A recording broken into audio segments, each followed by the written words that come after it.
There's this great quote in one of our articles that's called "Life is erotic because we die." Nicole Hodges. Hmm. Hi everyone, Ido here, and I am welcomed with Sura. We are here to have a pre-seminar chat about our upcoming seminar, September 21st, on psychedelics and sexuality. Hi, Sura. Hi, though. Do you want to introduce yourself? Sure. I'm Sura Hertzberg, and I'm a psychotherapist in San Francisco, Mhm. and also intimacy coach, and come from a dance and performing arts background, and the founding director of Sex and Psychedelics magazine. We just reprinted the first issue. I've got it right here again. Oh, that's beautiful. Doesn't it look good? Yeah, we're It choosing a new looks printer. amazing. I know. I'm so excited. So I said this on our Instagram live, but I've seen all of your magazines, and they're all visually stunning, let alone the material in it. So highly recommend people check you out, Sex and Psychedelics magazine. And Sura and I birthed this seminar out of shared interests and conversations we've had, and we are going to be here to kind of give a little taste of what's coming. So the first thing, we have two questions to answer. One is, what is sexuality? And then why is sexuality and psychedelics, what do they go together? What can they do for each other? Mm, mhm. So let's start with, what is sexuality? So we were talking about, for me, sexuality, and I think that's one of the things we connected on was the use of the word erotic, Mhm. and how we took sexuality and eroticism and kind of shrunk it only into sexual acts, right, or sexual engagement, as opposed to eros being life force. And right, life force is basically feeling that moment when we feel very connected to life, and that can be in a hike, a conversation, a sharing of food for those who like to cook, Mhm. or anything else. And obviously, it can be through intimacy and sexuality. So the idea is, right, that sexuality is looking at our multi-layered connection with life, either somatic, psychological, emotional, and spiritual. Mhm. And our capacity, for me, it's our capacity to embody all those things. So that whole realm is what I call the erotic. Right? Mhm. How can we embody all those moments when we're very alive in either one of those dimensions? Yeah. Yeah, and then sexuality or like sex is one of the avenues out of the erotic Exactly. or that the erotic, functions through. Um, yeah, I think like even as we're talking again, I'm kind of like I'm questioning my desire to like use the word sexuality interchangeably Mm-hmm. with erotic, Mm-hmm. um, almost as like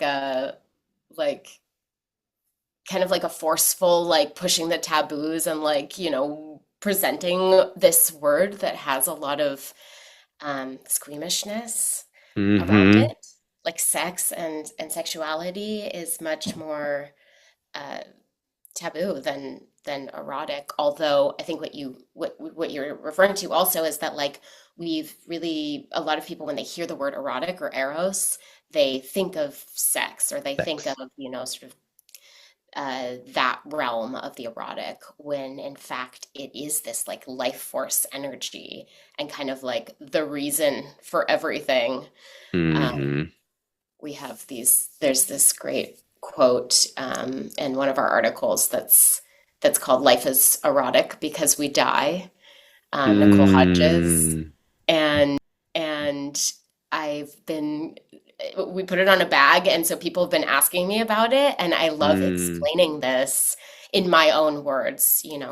She also explains it in her article, but How do you this explain it in your my words? explanation, and Nicole, tell me if you like this, is is that essentially like um okay, this is actually how I explain it. There's an episode of this show called The Good Place, which is like a silly show with, that one, and Kristen Bell and like some other amazing actors. And in the very last season, like sort of spoiler alert, they end up in like their own sort of created heaven where like everything happens and everything's like Mm, perfect all the time.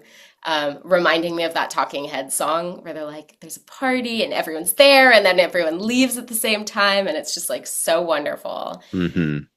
But in The Good Place, they like basically they get bored and like people get, after doing the cool thing or the perfect thing like 1,000 times or a million times, there's kind of like nothing to live for that Hmm. exists because it's finite. Life is finite.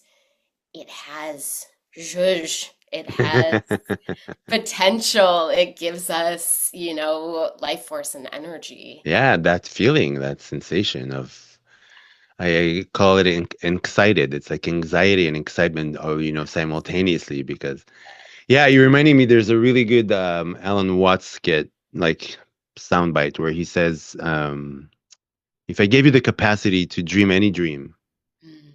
you would do it over and over until you fulfilled all your desires, and eventually you will want to come back here Hmm. because that's where life is." And it feels right the same. It's like because here we have the mystery. We can't predict. We know it's gonna end. And there's two things you said that I want to. I love that. I want to meditate and marinate on that.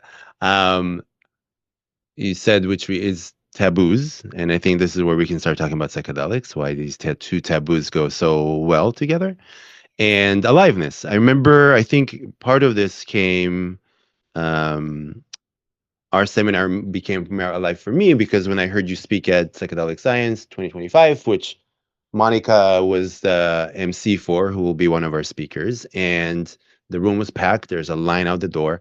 But what I remember is how this particular sense of aliveness, the room was buzzing.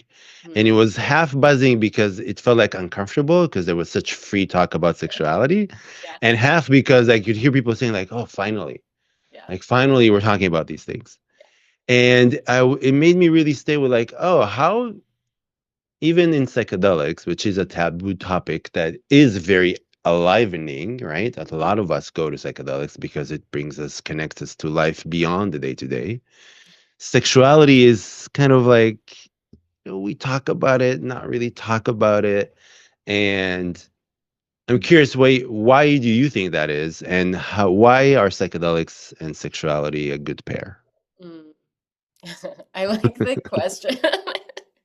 Or are they a good pair? Um, yeah, I mean, the tagline that we've been using thus far is like two taboos in a single forum for the magazine. Mhm. And we had a conversation amongst the team about the use of the word taboo. And one of our um, collaborators was like, well, if we actually like create the world that we are hoping for, imagining with this work, sex and psychedelics won't be taboos. Um, Mm, and I thought that was a really interesting perspective. But for in the current time, the word that comes up for me is like dangerous, mm, and yes. sexuality and psychedelics are are thought of quite frequently as being dangerous, like Right. infesting the minds of the youth or sparking countercultural Hmm. um, change against systems. Um, and this kind of reality of like the freedom that both of these things can evoke, Mm, but then also the real like lived harms and dangers that both of these also can yeah. um, instill or can unearth Mm, traumas, or are spaces where trauma has happened. And so, I mean, this is also a topic that we will be talking about in the seminar hmm. because Hmm. it's Hmm. so important when we're talking about these things, not to just like brush it under the rug and be like, it's fun. Like, we love this. It's so cool and like Sure. always a good time. It's like there's so much harm that that is possible, that has been done, that um, that we need to talk about and mention when looking at this intersection and these taboos. Mm. But shoving it under the rug and not having these talks, and we were saying it doesn't help.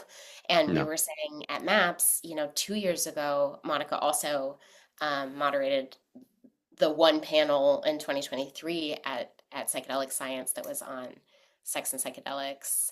And it was also jam packed and lines out the door and people shoving to get in and the security being like, oh no, no, no. It was like a mob, and like a demonstration, like it really felt like this Wow. alive energy of people being like, we want We more of want this. this. Yeah. Yep. And still 2 years later, yes, they filled a, even bigger room, and, they allowed the hall to be bigger, but they had it at 9 a.m., 9 a.m. right? I And remember I was there at 8:30 because I knew what's coming. And I remember exactly. having this moment of like, it's 8:30 in the morning, and I'm Yeah. like coming here early to not stand in line for a talk about sex and psychedelics. This on its own is something I have to think about. Like, what's the setup here? What ways? Yeah. Yeah. But I kept being like, this is so kinky. Like, making people wake up early to come to this talk. I was like, it that's, is kinky. That is a. It was kinky. Now that you yeah, say that, I'm like it had a little bit of that mischievous, like, let's see who really wants this. And apparently, a lot of exactly. people really wanted it. Like,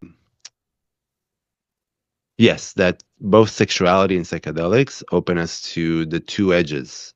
One mhm, is freedom, and I would mhm, add to that like beauty and even the transpersonal possibility of what happens when I am free to express, experience, when we as a culture become free, if we can imagine that. Um, but in order to get there, we have to take into consideration that we'll have to deal with the shadow, yeah. right? The trauma.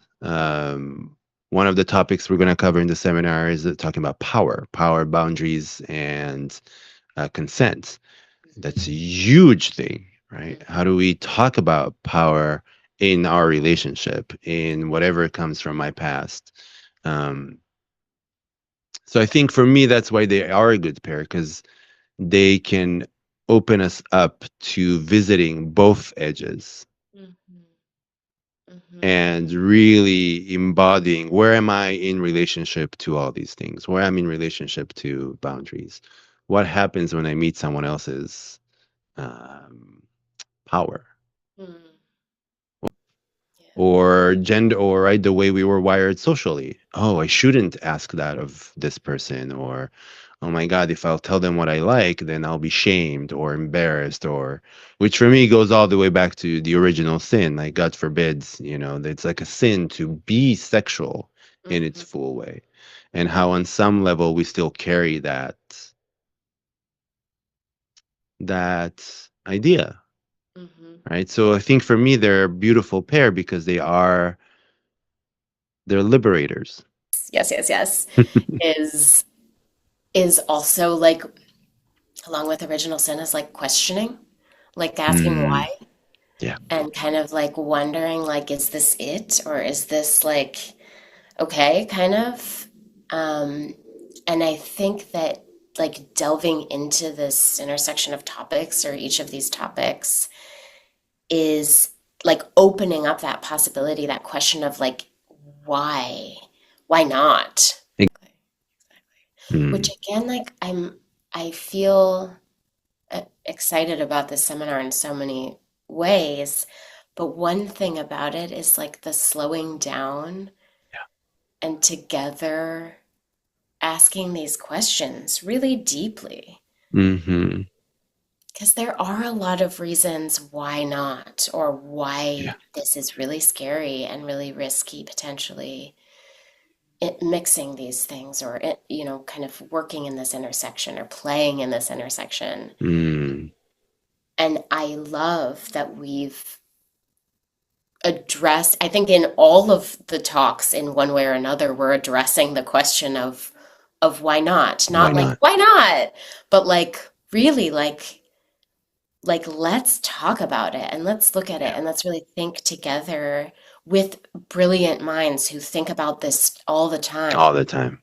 all the time, and in such inspiring ways. Hmm. Yeah. Um, and And that through line in all of these talks about the dichotomy that you're talking about and the potential Mm-hmm. for just like absolute freedom and pleasure and aliveness, Mm. and not losing sight of the pain and trauma that could be Yeah. unearthed, the shadow, like not even necessarily in a bad way, just like No. holding the space for the underbelly. Mm-hmm. And Mm-hmm. oh my Mm-hmm. God, Mm-hmm. like that's also, we have a talk about trauma and looking at, how to use psychedelics for For trauma. Yeah. sexual trauma healing. Exactly. And Mm-hmm. really, really, yeah. Yeah. Okay, I'm really excited. I kind of want Me to see too. this. Thank you, Sarah. This is really, yeah, this is what happens. It's so juicy. I can feel the aliveness. I can feel the aliveness. So we will both be here to host you September 21st, 9:30 a.m. PST time until 3:30. Stay till the end. You will see all the speakers that we have and all the topics. Sarah, thank you very much. I'm very looking forward to it. It's going to be great.